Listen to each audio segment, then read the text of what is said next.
I love you so much, you know. And I appreciate the fact that I can have those direct discussions with you, because I know I don't need Esther. Next. It's true of all of you. It's true of all of you. Yeah. But I find it helpful to clarify some things. And I'm a deliberate creator. I just love to create. You were born to be a deliberate creator, and nothing else will do. Nothing else will do. And the more I study everything that you say, and that I'm, the more I'm being aligned with who I really am, I can really be a better creator. And lately I've created a big project with many co-creators. Let's not call it a better creator. Let's call it a more consistent creator. Yeah. A more emotional creator. More aware, more expectant. Yeah. Yeah. Yeah. All of you create your own reality, but doing it on purpose is so much more fun. Indeed. Yeah. So I was, I received all the thoughts, and I decided to create a project.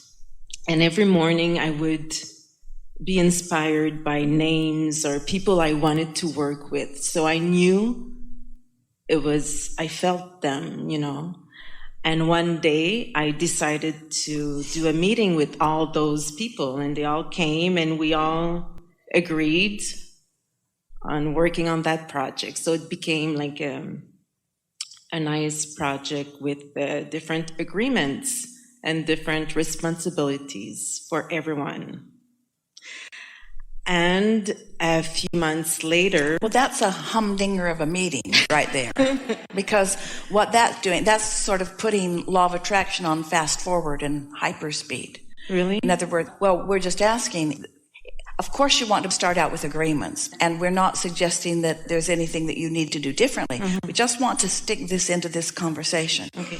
So the idea comes about the project, and you could feel the power of it and the absence of resistance. Then, if you're a normal person, as you try to jump into it too fast, then you feel resistance. And so then you back away from it, and then the idea comes again. If you jump in it too fast, then it doesn't feel so good, and you back away from it. If the idea comes again, in other words, so let's say the idea came, and the inspiration to make the phone calls and to gather up the people and to have the conversation. We just want to encourage you to allow any project to unfold in the same way that the initial ideas about it did. Because there's a tendency to jump into the action part of it before the energy has really done the work that the energy can do, and then it's a bumpier ride than it needs to be. If you just decide, I'm not going to do anything that isn't inspired, and I'm going to do everything that is inspired, and I'm going to let the action kind of take care of itself. I'm not going to do the action in order to make things happen, unless the action is so compelling that I just can't stop myself from doing it. Yeah.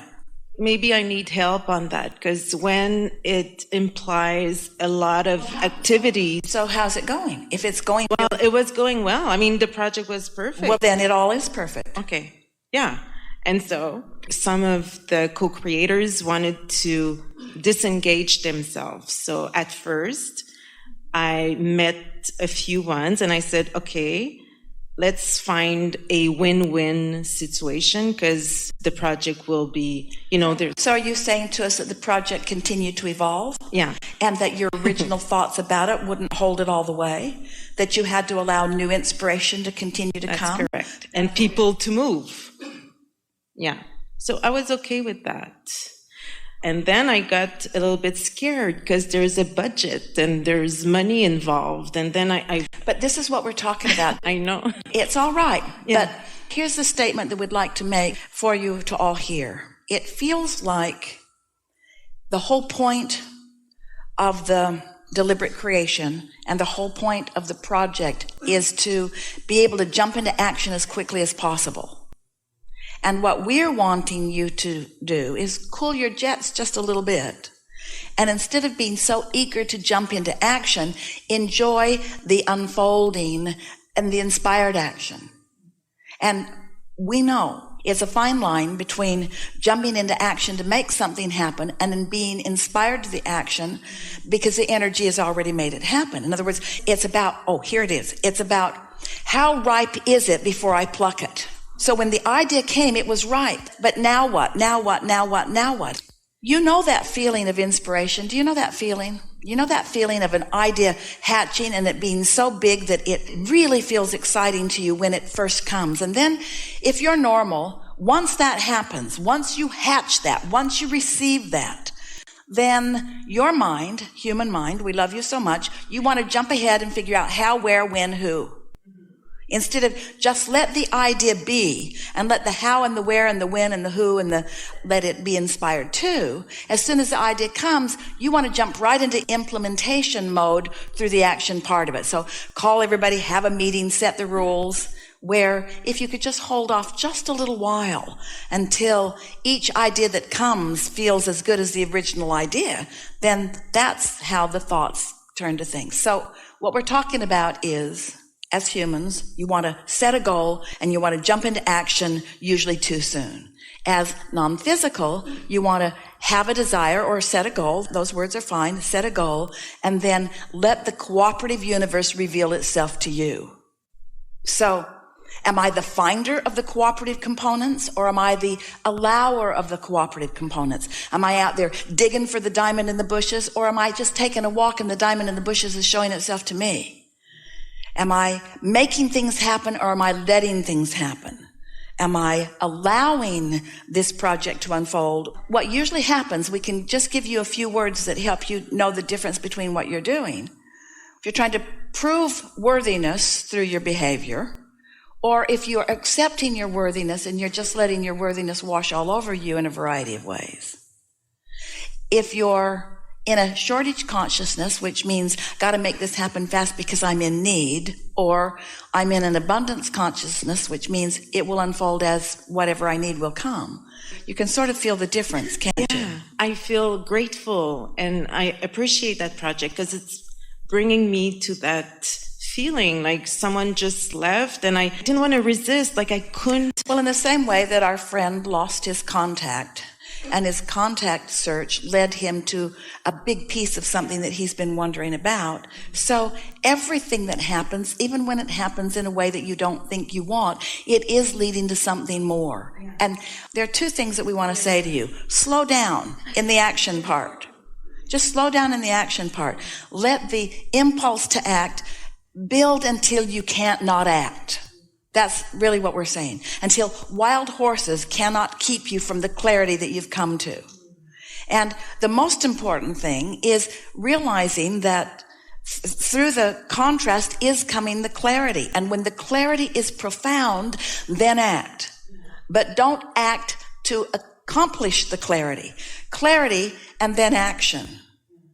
Alignment and then action. Okay. But there's also the responsibility part, or I'm wondering, like, should I be always respecting myself? Like, sometimes, like, in that contract situation, I felt that that person wasn't respecting the agreement, but I didn't feel like arguing. Like, I just felt like, I don't want to go there. But that speaks precisely to what we are talking about jumping into the action agreement part of it before the vibration had taken care of it. Because this is always true. If you have taken care of it vibrationally, there's a vibrational agreement that would keep anything like that from happening. But if you're trying to orchestrate the agreement on paper and you're not considering alignment, then there's not a piece of paper strong enough to hold people to the intentions that you think that they had established. I got it. You got to let the attorney stuff be worked out in the vortex. Because if you work it out after the fact, it doesn't go so well. Next, we want to say to you that nothing has gone wrong. and that it is a natural unfolding, and in every day of your life experience. So this is the way it works. Contrast causes you to put stuff in the vortex, but you're not up to speed with that because it's a contrast that gave birth to it. So now you think about that and you come into alignment with that, and that feels more natural and more normal. And so now you're standing over here and you're in the receptive mode. And now, because you're in the receptive mode, now the manifestation occurs, because in your reception, you've turned those thoughts to things.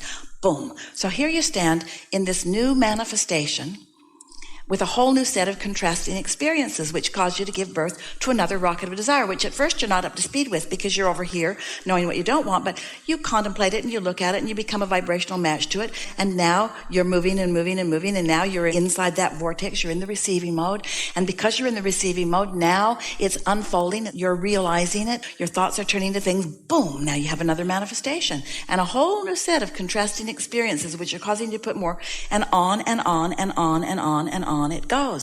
There's no wrongdoing. There's nothing that you're doing wrong. How do you know that you moved too fast until you've experienced yourself moving too fast? How do you know that you weren't in perfect alignment until it turns out not so good? How do you know? And have you lost anything? No. Have you gained something? Knowledge and understanding of how the universe works and how you work with it.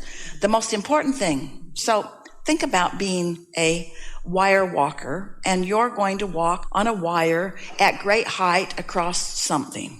And it's really all on you and your balance. There are no wires that are more special than others. Wire walker doesn't fall and then complain that the wire was twisted funny.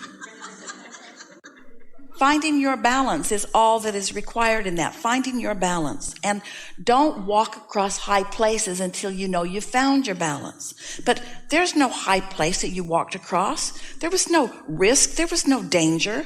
In the beginning, you're walking across that wire and it's only a foot off the floor, and you're not very good at finding your balance, but you get better and better and better and better at finding your balance. And so what happens is sometimes deliberate creators like you want to raise the stakes higher and higher because you think it will make you focus better. It doesn't.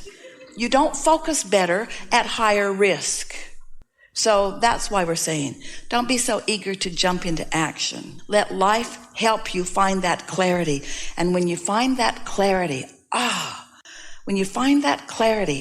it's the clarity that you want, not the project. It's the clarity you want, not the agreements. It's the clarity you want. Because when you've got clarity, then you know what to do next and next and next and next and next and next. Is that helpful to you? It is indeed. And I just want to share like a clarity moment that I received while I was meditating. I could hear, love yourself as much as we love you. And that was so pure. I could feel the love. Yeah. And then I heard that love would bring me like in a constant joy state. And that joy state brings me into the freedom of being really who I am. And then I could see myself dancing, and it was dance, a bounce, dance, a bounce, dance, a bounce. And I heard abundance. So it's like if I felt and I had clarity about abundance, and I wanted to share that. Perfect. Yeah. Perfect. And interesting the way you were led to that. Isn't it interesting the way the universe and your inner being, everyone's standing on our heads in order to help you find the clarity that is within you. Really good conversation. This is a good time for a segment of refreshment.